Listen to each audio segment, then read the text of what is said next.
I am so excited to kick off our second semester. We'll be doing several of these, and teams, you guys can move up if you'd like and start getting in your positions while I introduce you. Not sure which people you're bringing up with you. So throughout the second semester, each school will provide the Board of Education with an update highlighting progress related to their school improvement plan, their school improvement teams, and really closely relating that really to your work 2 to 3 years ago on the strategic plan priority 4, which was the creation of the school improvement leadership teams and having school improvement plans at each building. So we have Dr. Fuller here from Garden Hills, and we have Christian Mahone from Southside, and they decided to do theirs kind of together. We let that be an open thing for them to do, and I know they have several people here with them, and I'm going to let them just take over and show you their greatness.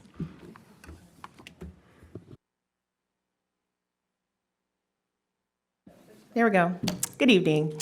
It has been a great day in Unit 4 today. My name is Dr. Asia Fuller, and I am privileged to serve as the principal of Garden Hills Elementary School. I am joined tonight in leadership by my assistant principals, Ms. Samantha Turner and Ms. Jacqueline Douglas. And I am so excited to share more about what is happening in our schools. All right, there we go. It is on. All right, good evening, everyone. My name is Christian Mahone, and I am the principal at Southside Elementary. This evening, I am accompanied by my assistant principal, Amy Marone, and I'm also accompanied by my culture and climate chair, Glenn Fernandez. Hey, y'all. Without further ado, I'd like to turn the floor over to Dr. Fuller, who will begin our school spotlight and our presentations. Oh, I have to click. All right. We begin tonight by discussing instructional excellence. Tonight I want to talk to you because under the leadership of Dr. Taylor, each of our schools, elementary schools and middle schools and high schools, were encouraged to review their leadership structures. It was a systemic endeavor to ensure that we're focused on every action and every result that comes from those actions. The structure is meant to provide agency and voice for multiple stakeholders. Tonight, I want to acknowledge my school improvement leadership team members and share what each of them is tasked to do. And so without further ado, they are joining me tonight. We have the chair of our culturally relevant pedagogy team, Ms. Alyssa Mayer. She is tasked with employing an equity lens to examine curriculum and instruction. We have Ms. Brianna Agudelo, who is the chair of our data team. And that team is tasked with examining our school-wide data to help lead us in our achievement journey. We have the chair of our K-5 student learning and engagement team, and that is Ms. Lauren Thomas. And she helps us examine our curriculum and helps us look closely at the pedagogy that is happening in our building. We have the chair of our Culture and Climate Committee, who is not here tonight, but she is watching, Ms. Amanda Moore, and she is tasked with examining the school-wide culture and our student, staff, and community engagement. Also on our team is our CFT representative, Mr. Dominic Pagliara, who is tasked with being the representative for teacher voice and perspective on that team, and we're very grateful for him as well. Our district recently contracted with Focus Schools, and under that work, we have a central goal of thinking about our instruction and what we are doing in a singular way. And so with that came a Focus School statement. Our team looked at our data, and we decided that we needed to focus on collaboration, inquiry, and feedback. That's what our data showed. And because that is what we are working on, our teacher learning focus and what we're focused on throughout our time is Garden Hill scholars are inquisitive collaborators who reflect on feedback in order to increase literary and mathematical comprehension. It guides our work in everything that we do. We also wanted our students to understand what we're doing, so we communicated with them, and we want them to be able to elicit the response to you when they're asked. Theirs is a little bit more catchy. They have a chant. I don't know if you know Busta Rhymes, but touch it, read it, learn it, teach it, everybody talk about it.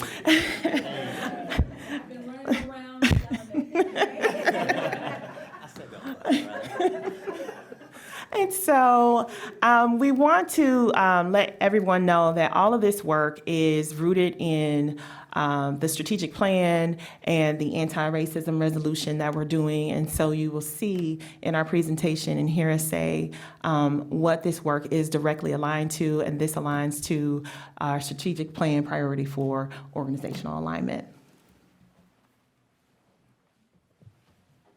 See that thing? Oh, I got you. You got me? Oh, okay, thank you. I appreciate it. All right, continuing with the tone of talking about my instructional leadership teams. At Southside Elementary, we began embarking upon the work of restructuring our committees back in 2019 at the beginning of my tenure as the principal at Southside Elementary.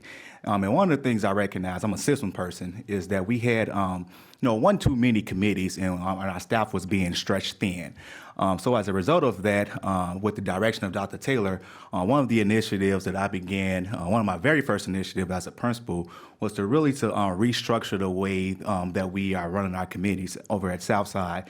So Dr. Taylor's guidance, she has some experience as a high school principal. She gave me a format that allowed for me to bring my team together in a collaborative manner. One of the things that was the most important, I think, was the most powerful for the work that we oversaw was the idea behind teacher voice in their feedback. So once we undertook that process and really recognized what the initiatives were for our school building, we came up with 4 key themes that popped up, that continuously popped up. That was professional learning that was led by the staff. That was looking at things through an equity lens, which is our equity committee. We also looked at our professional learning, and we looked at our SEL. So that's what we began off with. And coincidentally, the following school year, our strategic plan came out.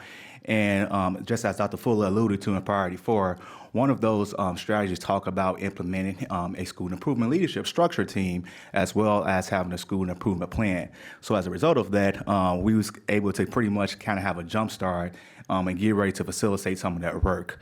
So as we moved on with my first SIP team, the first 2 years, we had accomplished a lot of initiatives, which we plan to continue with this new SIP team that we have this school year.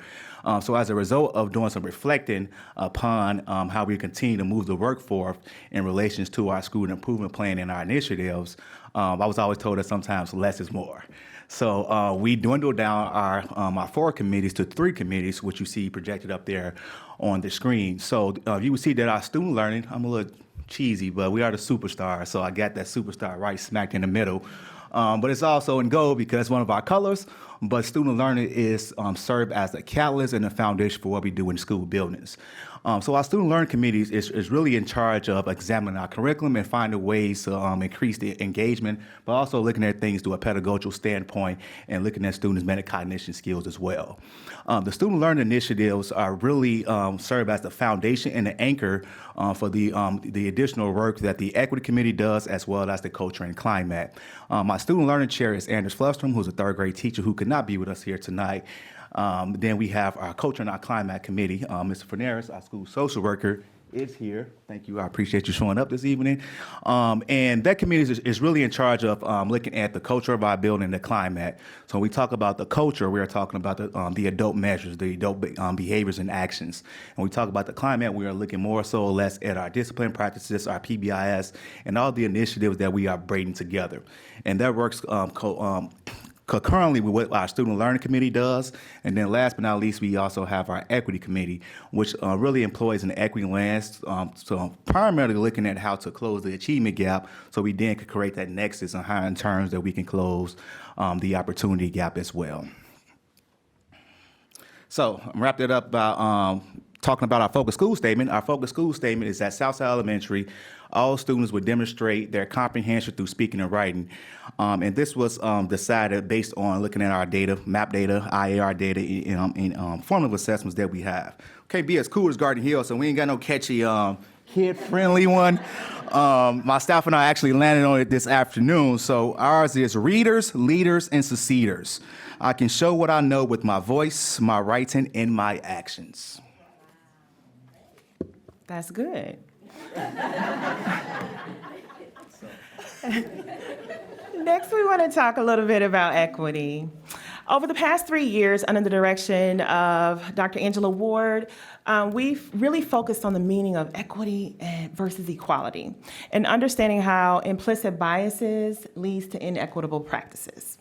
This year, we really wanted to look directly at our instruction, and we decided to use AVID as our instructional framework that will prioritize voice, student voice, and centers the needs of the child.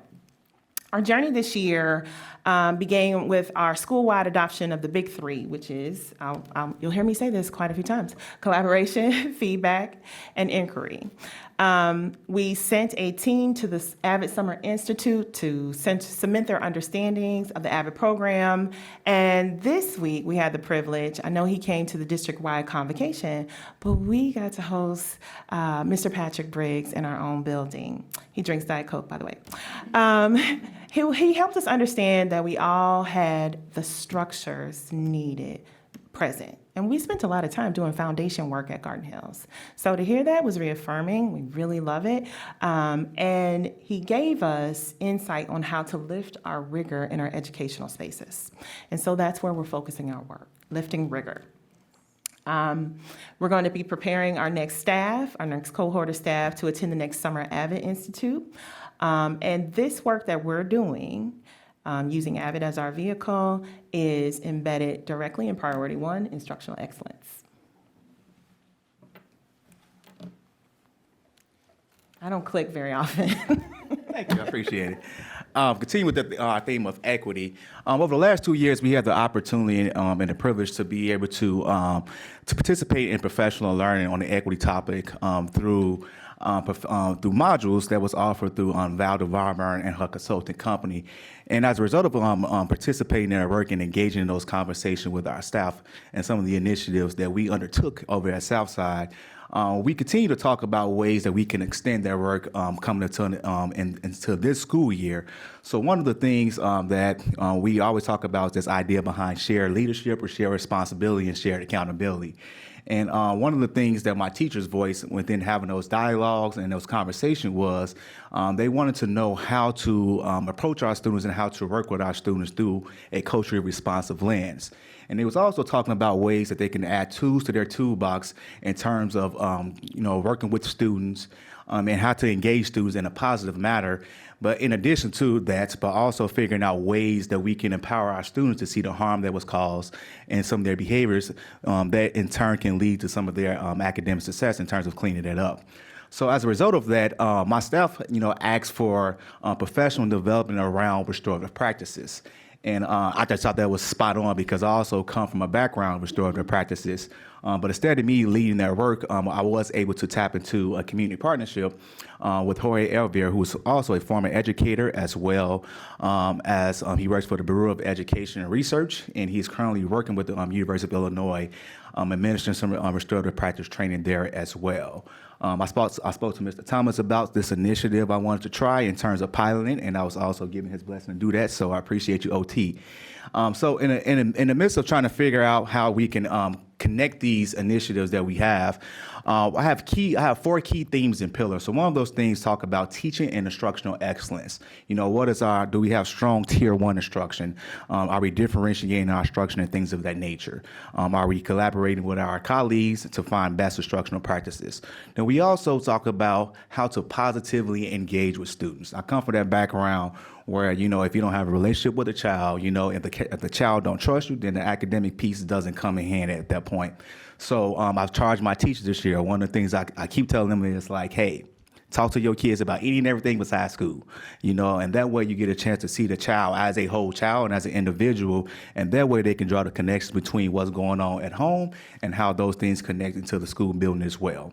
And then one of the things I also discussed was one of my key pillars is doing things with intentionality, whether that's family outreach, whether that's us really looking at how we're planning and how we're delivering our instructions across the systems, and then we're looking at how we establish continuity across the board. So as a result of that, we've been undertaking this training starting last school year back in May, and the teachers have found it extremely powerful and began to implement not only the restorative practices in their classrooms, but we're also teaching our students some of those languages and how to interact and engage with one another. And if you would permit me the opportunity, if I could see that one of the testimonials, I got three testimonials up there, but one I want to read is the very last one, which is students live up to the expectations that you set. It is incredibly to be given the professional autonomy, which allows students the time and opportunity to create a genuine, loving, and collaborative environment. Students and teachers alike are collectively problem solving, standing up for each other, and creating an environment to become lifelong learners. And it's really powerful when I get an opportunity to interact with the students at playground during a lunch, them using this language like they problem solving. And one thing that we are recognizing and we are seeing on a consistent basis is the need for students to not come to adults to solve all their problems, but they are using the language and they are actually coming up to each other and say, hey, that's not nice. You should be doing this. You should be doing that. But also one of the most powerful things that I'm seeing is the kids holding themselves accountable in terms of repairing the harm, not only to their classmates, but even if they causing harm with their teachers. They are practicing how to apologize. They are practicing saying, this is what I did wrong, and this is how I can move forward and do that. So by our equity work is really establishing, making sure that we are using this restorative practice, that we are bringing together our behavior intervention teams and relying on one another so that we are decreasing the school-to-prison pipeline. Next, we're going to talk a little bit about data and accountability, and heavy on the accountability. Our summative designation for this year's school report card is commendable, but that does not mean that we still don't have a great deal of work to do. Starting off with positives, we have our IAR data, which shows that we have 17% of students who moved out of that did not meet standards. In our science assessment, we have increased student performance levels there as well. But I really wanted to look at what the students needed. And so we have at our hands our panorama data. And after further dissection, especially in the last issuance of the panorama survey, I pulled that data out and was able to extrapolate that 57% of our students indicated they have a growth in mindset. That means positive attitude. I want to just jump down on how we address that, because that's not high enough for me. None of these numbers are. We really centered our work in our SEL morning circle, really thinking about our big three that we live by in terms of our culture and climate and PBIS work, which is stopping and thinking, being empathetic, and being persistent, right? What do those mean? And how can we practice those so that we can become better at them? How do they help shape and grow our minds? The lowest number on there is that 45%, that strength and self-efficacy. That's their belief. That's the student's belief that they have the behaviors needed to meet their academic goals. And that, to me, is really concerning. We did a lot of work this year to really think about how school is for the students at Garden Hills. We set up our 4th and 5th graders in houses, which is simulated like Franklin Middle School, their feeder school. It's meant to provide a great deal of community, allow collaboration in their house, a little healthy competition with one another. We really want them to be a community of learners. We also focus on goal setting in our Tier 1 instruction. We realized as a staff we weren't doing that. We're teaching, but students don't understand what they're working towards. So we had to stretch that out and make that plain for them, which is really, really important. What am I working toward? And building background knowledge through field trips was critical. Many of our students have, as you see in the picture there at the University of Illinois, most of those students in that picture had never been to the University of Illinois, and they're in the 5th grade. To me, that is not good enough. I mean, you're down the street from the university. So let's build your background knowledge. We talk a lot about a college, but what does that actually mean? What does it look like? What does it feel like? They went there, they made their presence known, and so they had a great time. They ate more than they needed to eat. And then 64% demonstrated strength in self-management. That's being able to monitor their own behavior. No one else monitoring that for them. Monitor and then manage. And so we continue to look at our accountability responses. We hold ourselves accountable as a school team. We wanted to increase our student voice, so we made sure that we implemented a student council. We want them to be able to contribute to the decisions that are made. We are not painting our walls pink, don't worry. But we want them to have voice. We looked at our PBIS systems in our school. We wanted to make sure that we had established tiers and that each student was getting their needs met in each tiered system. We looked at our mentoring partnerships, and we've really grown in our mentoring partnerships at Garden Hills. It feels so good after COVID to have so many individuals coming into our building and playing games and being close with one another. So that is always a great thing. Strengthen Tier 1 instruction, and that's the crux of what we need to do is make sure that what is happening in the classroom day to day is rigorous, engaging, and exciting for our students, and that they are helping to lead the work in those rooms. And so this work is embedded, if you look closely at our anti-racism resolution, it's really about creating a racially and culturally relevant curriculum for our students, and we are doing that every day by allowing our students to be part of the voice in that.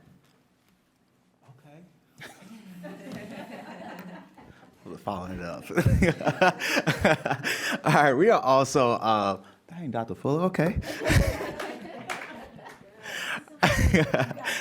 Oh, I got it. All right. Yeah, so Southside, we're also commendable. We commendable all around, right? Yeah. So I just pulled out a few pieces of data. So one of the data that I also wanted to allude to was my Panorama survey.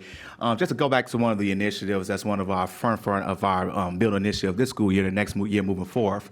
So one of those data points shows that 75% of our students report favorably to the student-teacher relationships that they have. I know that my staff is probably tired of me talking about relationships, you know, but that's what I keep talking about, relationships. And they really started to take ownership of that and to take over their work. So that number right there is very reflective of the work and initiatives that we are inputting this school year. From our last set of IAR data shows that 52% of our students had growth in math and 38% showed growth in IAR. So again, we like to see progression over perfection, but we still also have a lot of work to do as well in terms of being sure that we are closing that achievement gap, ensuring that we are providing opportunity and resources to our families so that they are able to do well successfully in school as well. So some of the accountability pieces that we have in place and recognizing what our school data look like is that, of course, you know, we want to increase the percentage of students who are making those benchmarks throughout the years. So we will be looking at trend line data and then creating a goal, a measurable and obtainable goal for our students. And then we're just saying that we could go nowhere but up from there. In addition to that, we are really looking at having strong Tier 1 instruction, looking at what those mini lessons look like, looking at how the rigor of questioning, the assessments that are used, and things of that nature. Some of the work that my last school improvement team did was they created a walkthrough tool where they had the opportunity, the teachers created themselves, where they have opportunity to observe their colleagues. And we really based that walkthrough tool off of using Marzano's high yield strategies. And one of those strategies that we talked about was providing timely feedback, but we also talking about how we are using that feedback so that students can understand what the next step is so they can continue to move that needle forward.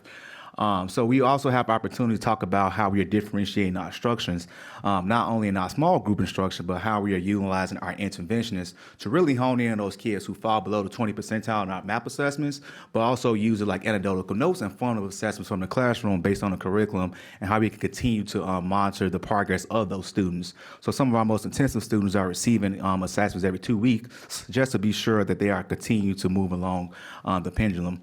And then last but not least, we continue to have these rich conversations at our grade level collaboration meetings where we're really honing in on our targeted students and talking about constructive ways that we can continue to build in research-driven items and research-driven techniques and strategies and curriculum that's going to really help to move our students over to us, those benchmarks that we would like to see.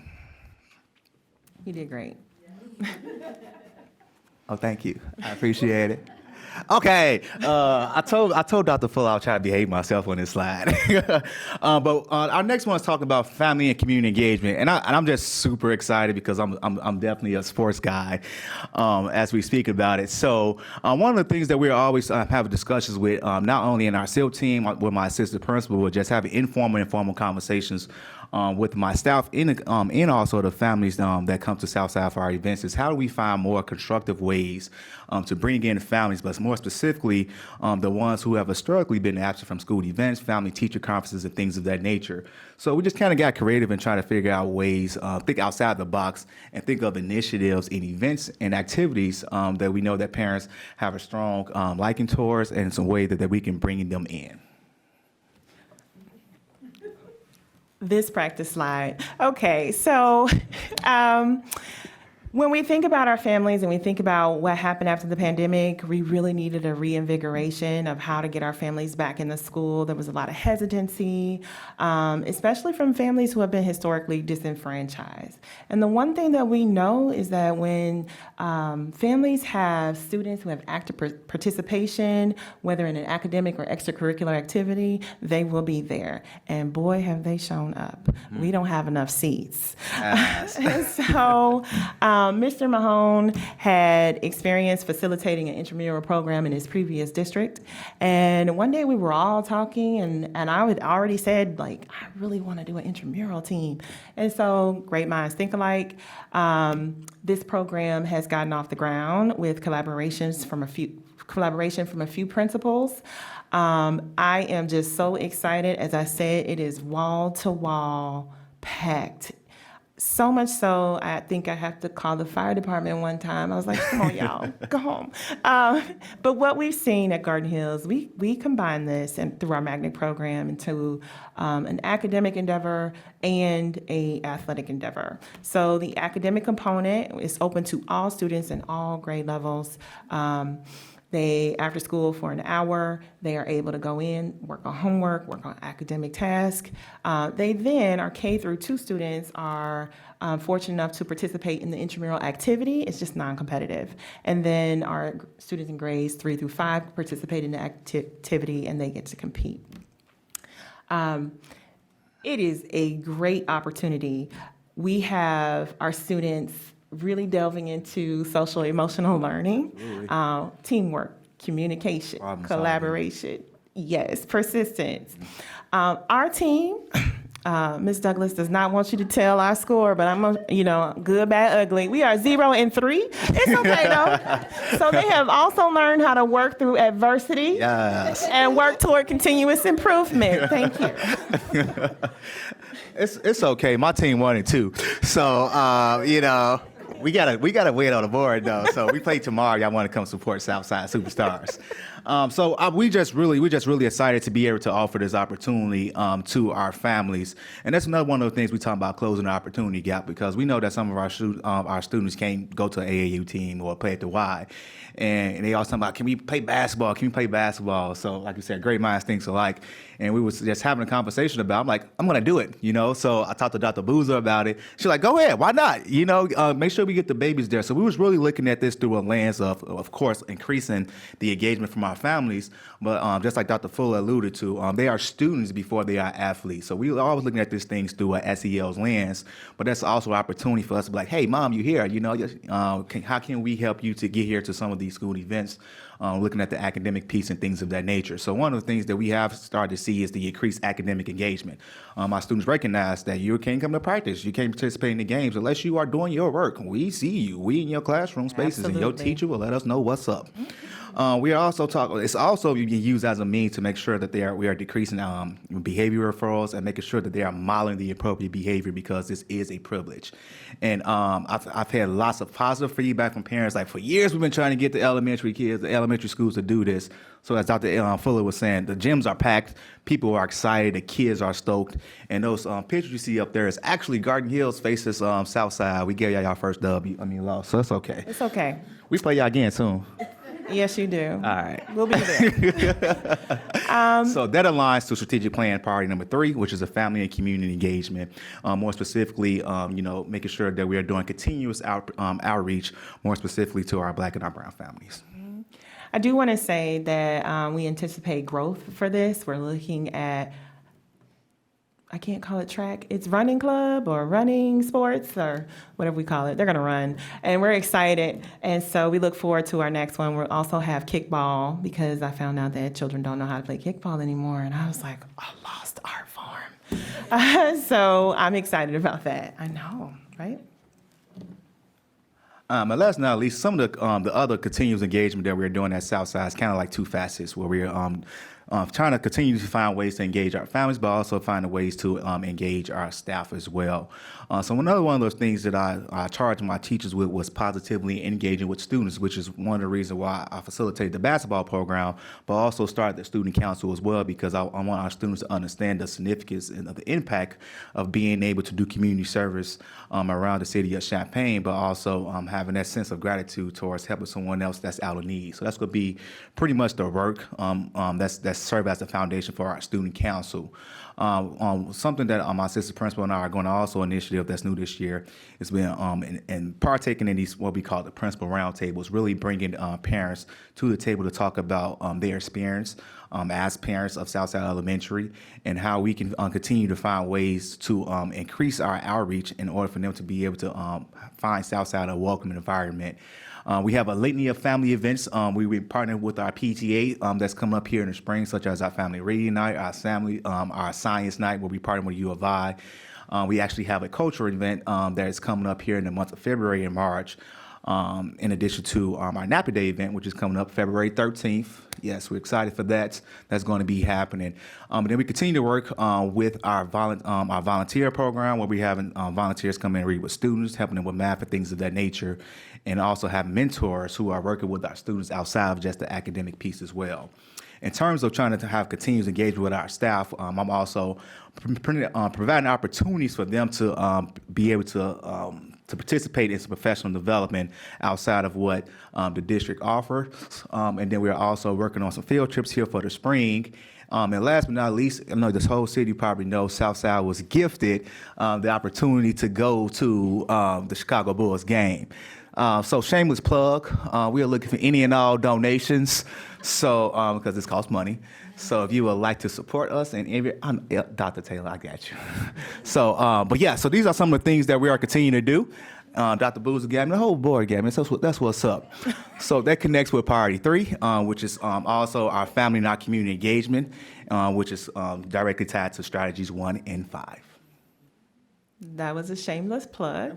I don't have J-HUD, but we are always forward at Garden Hills. And so in terms of continuous engagement, we are committed to looking at the continual hiring of qualified, committed educators in our building. That is our number one priority, and we will continue to do so through the coming months.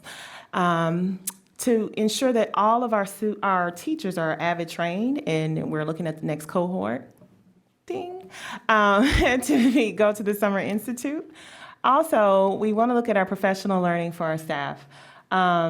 We have a lot of staff, and I don't want to take this for granted, who come in and they have ambitions. They want to do other things. They want to become administrators and teacher leaders. And so listening to them and thinking about ways that we can support them in their professional learning and growth is really important, because they may sit in my chair one day. They may sit in your chair one day. I don't know, but we want to foster that learning. We have an endeavor to increase our community service, in both on the part of our students and our staff. Garden Hills, we receive things a lot, but we also want to know we're committed to serving our community. And that's what school is about. We give too. And so we're looking at that. We're exploring our new community partnerships.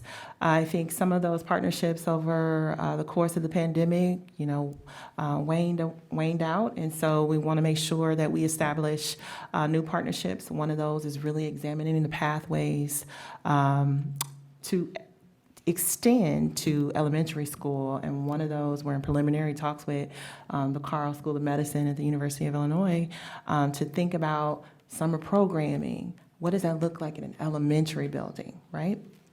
to afford students an opportunity. And last but not least, we want to appreciate our staff as much as possible, as often as possible. I just want to ask my staff who came to the board meeting with me, I know they're still here, to just stand. And I just want to say thank you to each of you for being on our leadership team. I want to thank all the staff at Garden Hills who continuously, they lift every day. I mean, they lift every day. And I want to leave you with this thought. I just want to thank all of the substitutes who have helped us at Garden Hills. Without them, we would not have been able to do what we have done this year. And they are working hard. They are teaching. They are not just there as warm bodies. They are standing in the gap for us. I especially want to dedicate this board presentation to Ms. Penny Allen, who was one of our subs in our building. I asked her to come into our building not knowing the extent of her illness. She is now on hospice. But as an act of love and her dedication and service to us in Garden Hills, that was her last service activity, and I am eternally grateful for her. Thank you.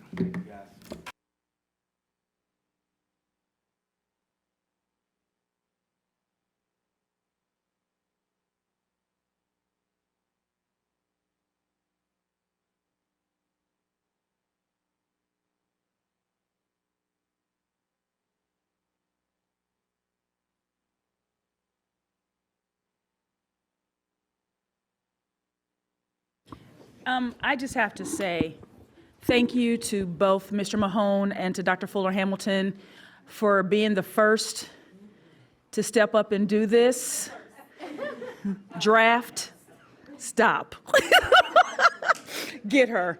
But seriously, because it is very important that the board hears the amazing things that are happening in our schools. In spite of what the negative narrative may be, I know what we see every day, and I know what you and your staff do every day. So it's very important to all of us that people hear that no matter where you attend, you're going to get a quality education led by people such as yourselves, leaders who love and are passionate about the work you do. So thank you for choosing us. We appreciate you more than you ever know, and the rest that are coming behind you, they got a tough act to follow. You all were awesome, so thank you. Keep being choosy about who you put in front of our students, Dr. Hamilton, Fuller Hamilton. Keep being choosy. Thank you.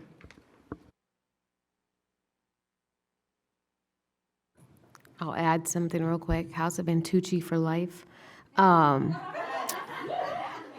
But Brianna, you had one of the best fifth grade meetings I've been to in a while. I appreciate you. You know how to run a meeting. And Dr. Fuller, that was the best assembly I have seen in quite a while. You set expectations and the students will listen. Thank you all for what you do, seriously. One more thing. Oh, he left. One of the students said that in the Southside versus Garden Hills game, they were playing the kids from the suburbs. I love those kids. Oh, he's back. He's back. Yeah. Yeah, you needed to come He back. said for we were that. playing the kids from the suburbs. Yes. Right.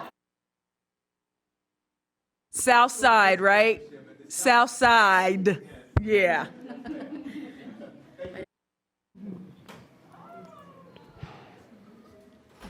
And they're cheering into the parking lot. Joy. Joy is in the room. That was awesome, Dr. Bruiser. I do think if you are thinking about a mentor and you pick up a basketball at either of these campuses, I picked up a basketball as a mentor at Southside, and I then played basketball with 11 children at paces I do not keep playing basketball. Be assured, there's a great competition to be done out there, and these what you just heard tonight is only a glimpse of it, but You can get a lot of fulfillment in these moments. They're still cackling out there, so why don't we just let them cackle?